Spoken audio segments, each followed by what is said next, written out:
সব মেয়েরা চোখের পানি দেখায় না, কিছু কিছু কষ্ট হাসির আড়ালেও লুকিয়ে থাকে। কিন্তু জানেন কি, এমন কিছু কথা আছে যা একজন স্বামীর মুখ থেকে বেরিয়ে গেলে স্ত্রীর ভেতরে সমস্ত জগৎটাই ভেঙে পড়ে।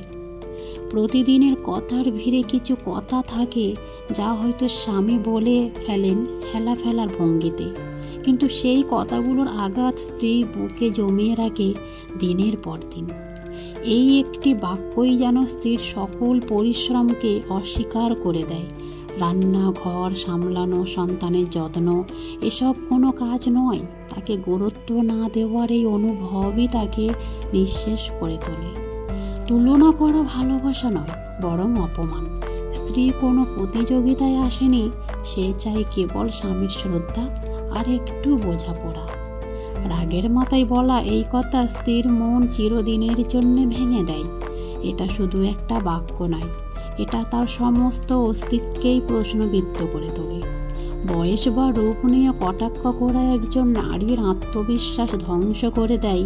সে তো চায় ভালোবাসা, রূপ নয় শ্রদ্ধা। মেয়েরা আবেগ দিয়ে ভালোবাসে, তাদের অনুভূতিকে অমূল্য না মনে করলে সম্পর্কটাই ক্রমে ফিকে হয়ে যায়।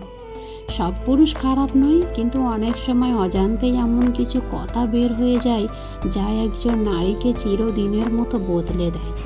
তাই বলার আগে একটু ভাবুন, কারণ ভালোবাসা মানে বোঝা, সম্মান করা আর একে অপরকে ভালোবাসা। ভালোবাসা সম্পর্ক গড়ে ওঠে যত্নে, সম্মানে আর ছোট ছোট কথায়। আসুন একে অপরকে একটু বেশি বোঝার চেষ্টা করি, কারণ সম্পর্ক বাঁচে ভালোবাসায়, নষ্ট হয় কথায়। আপনার চারপাশেও কেউ যদি এমন কষ্টে থাকেন, তার পাশে থাকুন আর ভিডিওটি শেয়ার করুন যদি মনে করেন এটি কাউকে চোখ খুলে দেখতে সাহায্য করবে। সাবস্ক্রাইব করুন এমন কারো সম্পর্ক ভিত্তিক সত্যের গল্পের জন্য।